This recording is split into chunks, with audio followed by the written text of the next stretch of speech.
And I will point out, there's a little nub right here. This is the shaft. The only thing holding that cam gear on there is the bolt. The only thing that aligns it is this little pin. The hole in the gear goes on there. So you really don't want to use an impact. That one, it don't matter, you can't get to. But you don't want to use an impact on these, because now the PT Cruiser, the motor sits different. You can actually get straight in there. I think on both cams you can get in there. So you don't want to use an impact, because if you snap that little pin off, now you're screwed. So that's the reason I do it the way I do it. I got the puller off. Now I'm gonna get the tensioner off. Then we can pull this cover, and that'll get us access to the water pump. Okay. She's got some oil leaks on the motor, and I should have just charged for degreasing it, but I hate being covered in grease taking shit apart. And I should have pressure washed it with degreaser, but I got this all cleaned up now. We do have the new water pump in. Probably ain't gonna get a good picture. Here's your water pump here. So now we're gonna get this cover back on, and then we'll start getting the timing done on it. Well, putting the gears and the belt and that stuff on. We just gotta get this cover on. Once the cover's half in, we'll put this bracket back in, because this is your lower motor mount that bolts to the block. So they kind of go together. And like I said, the Cruisers are easier. Don't get me wrong saying that they're easy. They're easier. But so we'll get this in. Then once that's in, we can go ahead and put our gears back in. I got them up here. Here's our gears. We'll get them put back in. We'll get the idler pulley put in, or the tensioner pulley. That's the idler. We'll get those put back in, and then we'll get the belt on it. We won't set this. Now when you set this, there's this notch right here. When you go and take that over, and this spring arm right here should be right in the center of those. You'll have to use a mirror, and that if it's not, then you know something's not quite right. So but this spring will go right in the center of that, because this turns for your tension. So but we'll get that put on. But just waiting for this cover to dry a little bit more. I'm going to talk to her. The valve cover is leaking a lot. Now would really be the time to do it, because we have this cover off. So that's customer call. It's $23 for that. So we'll go from there.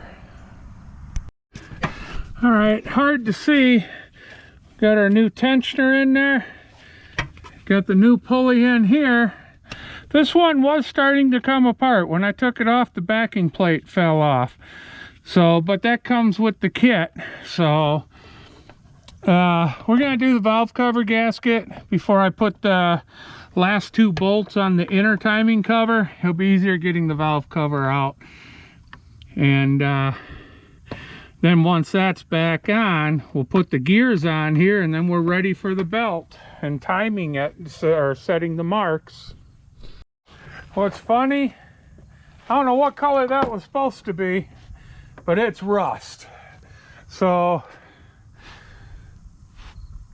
it hasn't been, the cooling system hasn't been flush, and I'm gonna say a very long time. And they didn't have the proper coolant in it, or they were mixing. But I will say, I think the coolative was just flat worn out, because this is aluminum. Right here, there's a ring around here. That whole ring, there's a big gap in it right there, and right there, where it's been eating away at it. So it did not have the proper coolant in it or the proper mix. I'm not screwing around. I'm putting all new coolant in it. It's just senseless to, even if that was somewhat good, it's foolish to put it back in. I think what I'm going to do is do a flush, and then before I put coolant in with just the water. But we're getting there. We did have to take the alternator off because one of the water pump bolts is right under it. So we had to take the alternator off and then a bracket. That's all back on. I'm this far. They okayed doing the valve cover gasket, so I'm gonna go get that. I probably ain't gonna film it, but the only thing left is put the 2 gears on here and then put the timing belt on and get all the marks lined up. So we're getting closer. All right, we got both cam gears back in. I put some yellow dye paint on the 2 marks. This one I got set half tooth lower. It's easier to get the belt on. And then once the belt's on, we'll do 2 full revolutions with it. And when we're done, these should be lined up right on the money. But everybody's saying put it half tooth. That way the belt falls into the grooves better. I still gotta get the crank bolt, and I gotta set that on its mark, and then we're ready to put the belt on. All right, there's double marks on your gear, so make sure you get them saying up and up. As you see, I put some yellow paint. And what you're gonna do with your straight edge is just come through here, on. Yeah, that one's off, so I gotta turn it a little bit more.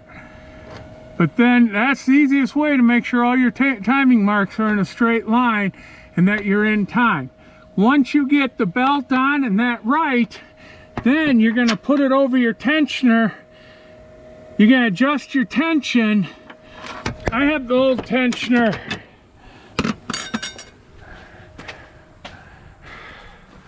This bolt you're gonna have snug, but you're gonna put in there, and then you're gonna turn this tensioner so this slot lines up over that spring. And then once it does, tighten this bolt, pull it, and then you can release tension, and it's gonna stay where you have it. But it's important part is make sure you get your cams right. Then once you tension it, do 2 complete revolutions on the crank, and then recheck your marks and make sure you're right. All right.